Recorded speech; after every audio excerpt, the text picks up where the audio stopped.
Coming up on 5 Minute News. Trump orders most American troops to leave Somalia. Biden predicts bleak future if Congress doesn't deliver virus aid. And UK and EU call in leaders to save Brexit trade talks. It's Saturday, December 5. I'm Anthony Davis. Outgoing President Donald Trump has ordered nearly all American troops to withdraw from Somalia, part of a global pullback by the Republican president before he leaves office next month that will also see him draw down forces in Afghanistan and Iraq. The United States has around 700 troops in Somalia, focused on helping local forces defeat the al-Qaeda-linked al-Shabaab insurgency. The mission has received little attention in the United States, but has been considered a cornerstone of the Pentagon's global efforts to combat al-Qaeda. In a statement, the Pentagon sought to play down the implications of a withdrawal that experts have said could undermine security in Somalia. A U.S. defense official, speaking on condition of anonymity, said nearly all U.S. forces would leave Somalia, although some would remain in Mogadishu. The Pentagon statement, which was unsigned, said an unspecified number of forces in Somalia would be moved to neighbouring countries, allowing them to carry out cross-border operations.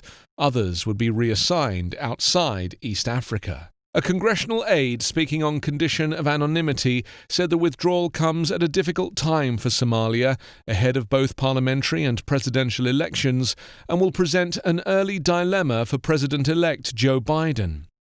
Critics say Trump is purposely destabilizing foreign theaters of war as a reaction to losing the election, hence making relations difficult for the incoming Biden administration. A treasonous act that goes against advice from military generals, but that will play well with Trump's base. Somalia has been riven by civil war since the early 1990s, but over the past decade an African Union-backed peacekeeping force and US troops have clawed back control of Mogadishu and large swathes of the country from al-Shabaab. Somali President Mohamed Abdullahi Mohamed had appeared to be lobbying in public against the drawdown, writing on Twitter that US support had enabled us to effectively combat al-Shabaab and secure the Horn of Africa. It is the third major withdrawal since Trump installed Acting Defense Secretary Christopher Miller. The U.S. defense official said the withdrawal was ordered to be completed by January 15th, a Herculean task.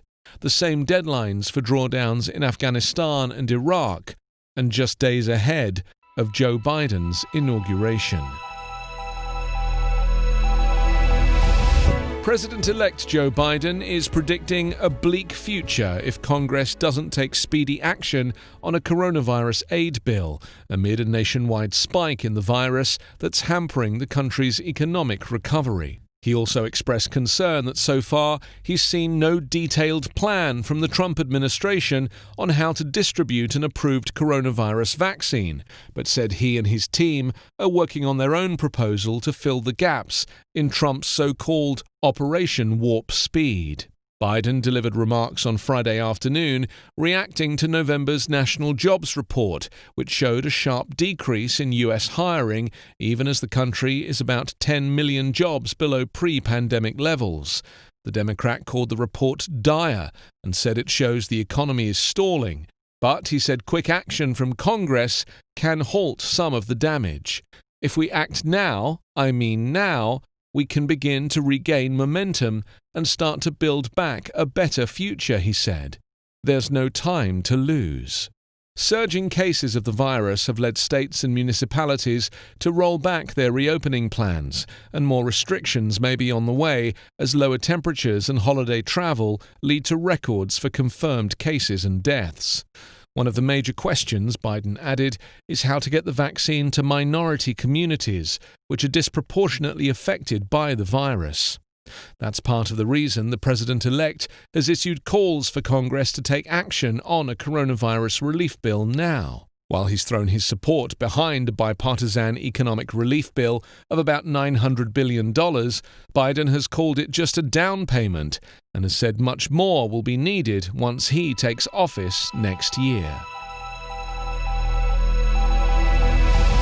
British and EU negotiators paused trade talks on Friday to call in their leaders to try to narrow gaps and get an agreement over the line, less than 4 weeks before Britain completes its Brexit journey out of the bloc.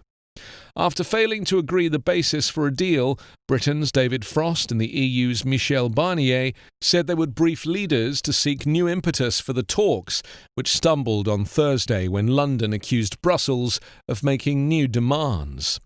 On Saturday, Prime Minister Boris Johnson and European Commission President Ursula von der Leyen will speak to try to break the impasse, which sources said was centred on French demands over fishing rights in British waters. It is the latest twist in what has been months of negotiations which have barely moved on the three thorniest issues: fisheries, ensuring fair competition guarantees, and way to solve future disputes.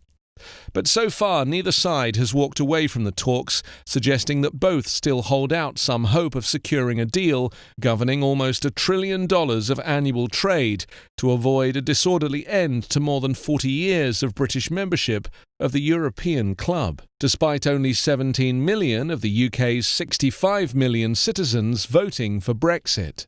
Earlier on Friday, there were contradictory reports of how far the talks had progressed, with some EU officials saying they were on the brink of an agreement, while British officials said the negotiations had reached a very difficult point. Critics say Boris Johnson never wanted a deal, but a no-deal exit is the nightmare scenario for businesses and investors, who say it would snarl borders, spook financial markets, and sow chaos through supply chains that stretch across Europe and beyond. You can subscribe to 5 Minute News on YouTube with your preferred podcast app. Ask your smart speaker or enable 5 Minute News as your Amazon Alexa flash briefing skill. Subscribe, rate and review online at 5minute.news.